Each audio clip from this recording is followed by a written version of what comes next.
Сәлеметсіздер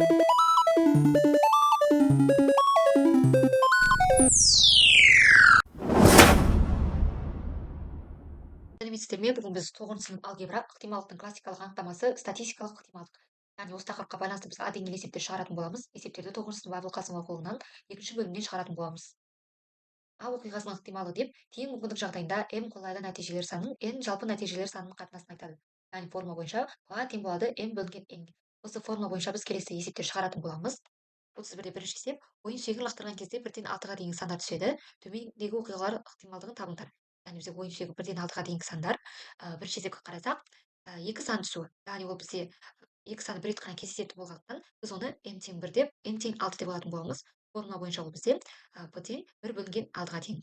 Екінші есепке қарасақ, бір немесе екі сан түсу дейді. Яғни бізде бір немесе екі сан түсу бізде бір рет қана кездесетін болғандықтан біз оны m тең 1 деп n тең 6 деп алатын боламыз. Бұл жерде бізде немесе деген сөз тұрғандықтан біз осы екі ықтималдықтың арасын қосатын боламыз. Сонда бізде a қосылған pb тең болады 1 бөлінген 6 қосылған 1 бөлінген 6 тең 2 бөлінген 6 тең 1 бөлінген 3.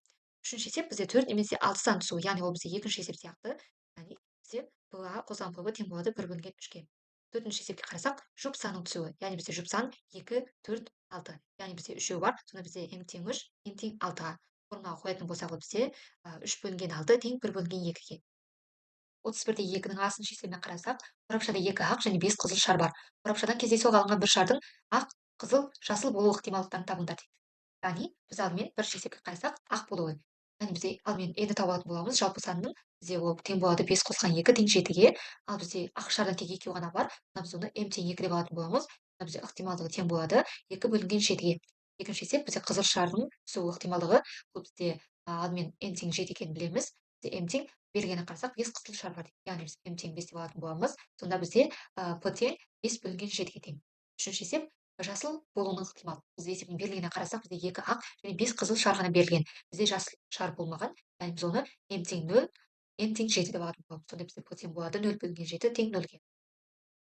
Әсінші есеп қорапшада 4 қызыл және 7 көк шар бар. Қорапшадан кездейсоқ алынған бір шардың қызыл, ақ емес көк болу ықтималдықтарын табыңдар дейді. Яғни бірінші есепке қарасақ, қызыл жалпы шардың саны бізде тең болады 4 қосылған 7 тең 11-ге. Бізде қызыл шардың саны 4-ке тең. Сонда бізде n тең 4-ке. Сонда форма бойынша ол бізде 4 бөлінген 11-ге тең болады. Екінші есеп ақ емес.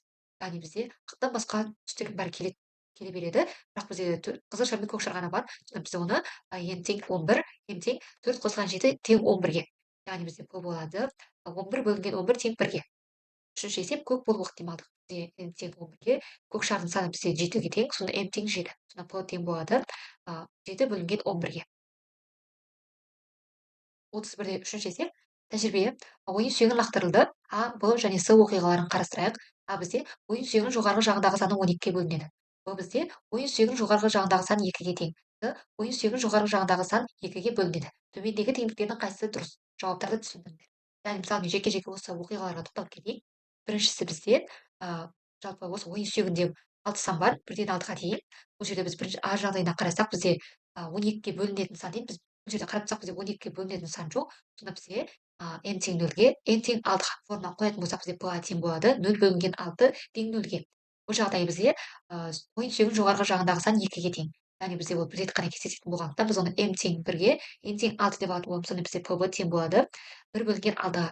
С жағдайына қарасақ, ойын сүйегінің жоғарғы жағындағы сан 2-ге бөлінеді. Ол бізде 2-ге бөлінетін сандар бізде 2, 4, 6-лар. Яғни бізде m тең 3, n тең 6. Сонда бізде p тең болады 3 бөлінген 6 тең 1 бөлінген 2 тең 0,5. Ал төмендегі теңдіктерге қарайық. Біріншісі бізде p тең болады 1-ге. Біз оны есептеп шықтық. Бізде p тең болады 0-ге. Сонда бізде бірінші есеп қате. Бізде дұрыс еместер жасамыз. Екінші есеп p тең 0, ол бізде дұрыс болып келеді. Үшінші есеп p тең 0,5. Яғни біз оны есептеп шықтық. Бізде p тең 0,5. Үшіншісі де дұрыс болып келеді. Төртіншісі бізде p-ның таяқшасы тең 5 бөлінген 6 дейді.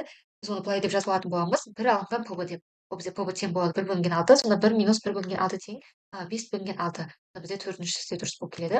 Бесіншісі pb тең 1 бөлінген 6. Бұл жерде біз есептеп шықтық. Яғни бізде бесіншісі де дұрыс болып келеді. 31-де төртінші есептің біріншісі. Сыныпта 25 оқушы бар. Олардың ішінде 5 оқушы өте жақсы, 12 оқушы жақсы, 6 оқушы қанағаттанарлық деген баға оқиды. Ал 2 оқушы үлгерімі төмен, сыныпта кездейсоқ таңдап алынған оқушылар үлгерімі өте жақсы немесе жақсы болу ықтималдығын табыңдар дейді.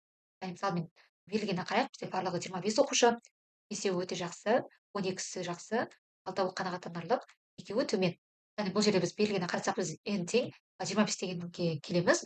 Яғни біз бұл жерде өте жақсы немесе жақсы деген екі бағаны қарастыратын болғандықтан біз оны жеке-жеке есептеп алайық. Яғни бізде n1 тең болады 5-ке, m2 тең 12-ке. Яғни формула бойынша ол бізде n1 бөлінген n, b тең болады m2 бөлінген n. Яғни бұл жерде біз қарасақ келгенде немесе деген сөз тұр, яғни біз осы екеуін қосатын боламыз. Сонда b қосылған b тең болады 5 бөлінген 25 қосылған 12 бөлінген 25. Ол бізде тең болады 17 бөлінген 25-ке. Екінші есеп, 25 емтихан билетінің ішінде 5 жеңіл билет бар. Екі оқушы кезекпен бір билеттен алады. Бірінші оқушы жеңіл билет алу ықтималын табыңдар. Яғни біз есеп белгілігіне қарасақ, бізде барлығы 25 билет бар, жеңіл билеттен 5-еу. Яғни біз n-ді біз барлығы 25 деп беріліп тұр, яғни біз n тең 25 деп алатын боламыз. Жеңіл билет алатын болғандықтан біз n-ді тең 5 деп аламыз. Бірінші оқушы алатын болғандықтан ол билет сандары өзгермейді, яғни біз осы n тең осылай тұра береді. Сонда бізде формула бойынша b тең n бөлінген n тең 5 бөлінген 25 тең 1 бөлінген 5-ке. 31-де 5-ші есеп ойын сүйегін лақтырылды. Яғни бізде ойын сүйегінде бірден алдыға дейінгі сан бар. Біріншісіне қарасақ, 3 немесе 5 сан түсуі дейді. Яғни ол бізде бір рет түсу ықтималдықтары 1 бөлінген 6. Біз екеуін немесе деген сөз болғандықтан біз екеуін қосатын боламыз. Сонда бізде b қосылған p тең болады 2 бөлінген 6 тең 1 бөлінген 3-ке. Екінші есеп 6 немесе 5 сан түсуі. Яғни бұл да бірінші есеп сияқты. Ол бізде тең болады 1 бөлінген 6 қосылған 1 бөлінген 6 тең болады 2 бөлінген 6 тең 1 бөлінген 3-ке. Үшінші есеп 7 санын түсу ықтималды. Бізде ойын сүйегінде 7 деген сан болмайды. Яғни біз n тең 0, n тең 6 деп алатын боламыз. Яғни ол бізде 0 бөлінген 6 тең 0-ге. Назарларыңызға рахмет. Келесі кездескенше.